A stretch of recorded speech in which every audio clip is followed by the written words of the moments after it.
Justice Hyperdrama album review. Let's chat about it. Hey friends, what's going on? John here from What's Spinning, here tonight to chat about this latest album from Justice, early 2000s French house and new disco project. They've been at it for quite some time, and for many years were a band that, I don't know, just hit really hopes to they're a project for many years that I held very close to my heart. Their debut album, the Cross album, it is just, I mean, it's a modern classic in electronic. It has all the funk, sleaze, big hooks, and big synthesizers that you could ever ask for, and it's just so immediate. I mean, at the time, I was still very much in my Daft Punk phase, and I clung to this album like it was the biggest thing going. And to say that it's been a little bit of a rough going ever since would certainly be putting it very lightly. We've certainly had some big disappointments from the duo. My hopes for 2011's audio video disco, they were freaking high.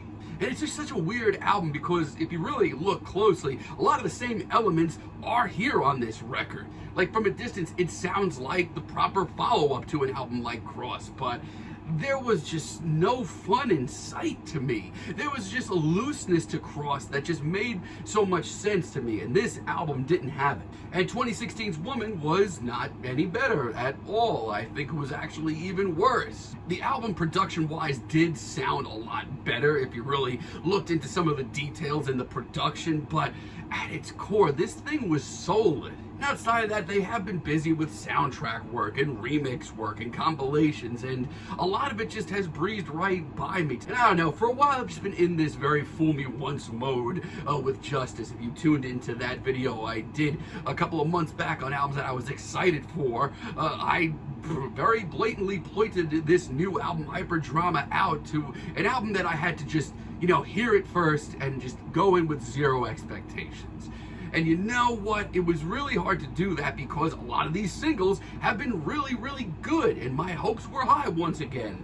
And you know what? I will say this. While not perfect, Justice absolutely make up for lost time. The album starts off with Neverender featuring Tame Impala, and truthfully, this is the intro that I needed to hear on every level. My God, this is a hell of a track. Easily my favorite single that they dropped leading up to this thing. This is a hell of a synth-funk track with an icy atmosphere and an icier groove, and Kevin Parker on vocals really does a great job of bringing this track together. The production is flashy, it's got a lot of nods to disco, get used to me saying that. This is just a really great sound. This is all I really wanted to hear from an intro. As a matter of fact, I like this Tame Impala feature than the one that we get later. And instantly, it's a whole lot more fun than where they've been. Now, Generator up next, that's a completely different animal. This is a much more intense, in-your-face track. It's much more noisy and abrasive, albeit very heavy on the synth funk. I mean, if you're a fan of like the work of Carpenter Brut, you're gonna love this track. And I do as well. I love this big bassy groove. Try sitting still for that. And once again, and I can't stress this enough, it's fun. I mean, I think about a track like this and then I go back and listen to tracks off Woman, and I'm just like, this is night and day in the fun department. And you know what? Good on them, because they do bring a lot of drama and cinematic edge to this track, and some big beefy bass drops as well that go over well. I do really like Afterimage featuring Ramon as well. This one's a little bit more sleeker, it's a little bit more on the rails. Yeah, it's definitely not as intense, and this track definitely has a little bit of a poppier side to it, but it goes over really well.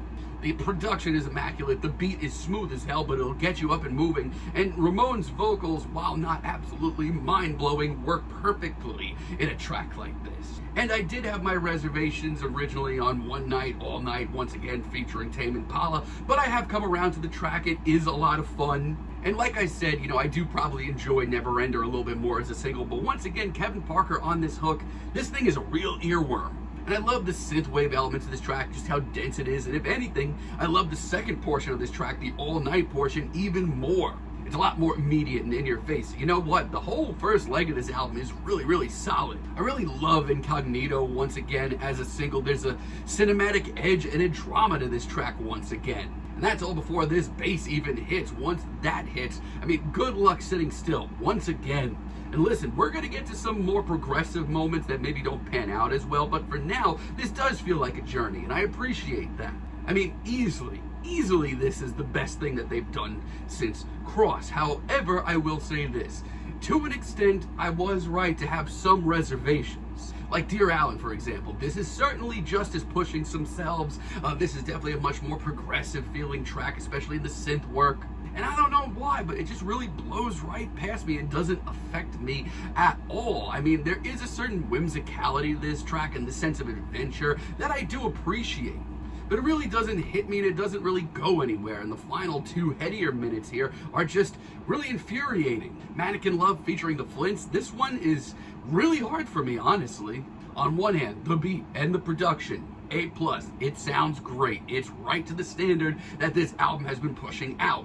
But this feature from the Flints is one of the worst features on this album. Maybe not the worst, we'll certainly get to that, but this absolutely takes me out of the moment. Like Ramon's vocals earlier, they weren't anything like overly exciting or stunning to me, but at least they worked in the track. This just takes away from what the Justice are doing here. And Explorer featuring Khan and Moccasin, I mean, I don't even know what happened here. I mean, where do we even start? How about this instrumental, which sounds like it was put together in 5 minutes? How about this production, which is easily the least captivating here? How about the fact that this track goes absolutely nowhere? How about the fact that Conan Moccasin's feature here is so unbearable? And Muscle Memory, I mean, it's just okay. I mean, I appreciate Justice pushing themselves once again with just how heady and upbeat this track is. But I feel like a lot of the earlier and later tracks on this album that go for this sound make it come off a lot more natural than this. Yeah, so we're completely not out of the woods just yet. But I will say this is easily the best thing that they've done since Cross. I have a lot of fun when I'm listening to this project, and I don't know if we're going to be getting another Justice project in a couple of years, but if we do, I very much so might be more inclined to listen to it now after this, because they are pushing themselves here, and the results are definitely evident. Moonlight Rendezvous, I mean, it's short and it's sweet, but it's a hell of an interlude. I just love how steamy and 80s sounding this is. It has this neo-noir vibe to it as well. It's done really, really well. And Harpy Dream, I mean, following up Muscle Memory, this track does more in 28 seconds to cause some excitement or drama for this album than Muscle Memory could in 4. Saturnine featuring Miguel, I mean, I feel like this track just works on every level. On one hand, this beat is one of the most streamlined and just best sounding, crispest beats that we get here. And Miguel, who I've been a fan of for years, he absolutely owns this hook. It's a super sexy synth funk jam that has a place here, and it is working great for me. Also, The End featuring Thundercat. This is a fantastic finale. I mean, I had some reservations with just how heady it is, but it is really exciting.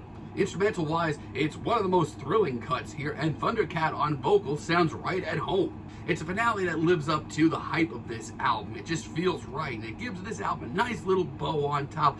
I don't completely hate this. I mean, easily this is some of the best work that they've put out since their debut album Cross years ago. The beats are fresh, they just sound like they're really pushing themselves, and not only that, but there is a level of just fun to this album that I haven't heard from Justice in years. I mean, clearly we're not out of the woods yet. The Flints track is awful. The Khan and Moccasin track should have never happened. We're not there yet, but we're certainly in a point where I can enjoy a Justice album again. This is a really solid synth funk and new disco project. I'm feeling a very light 7 on it, but let me know what you all think down below. If you liked the video, be sure to give us a like, give us a subscribe, and let me know down below what you would like for me to chat about in the future. And until next time, have a great day, friends.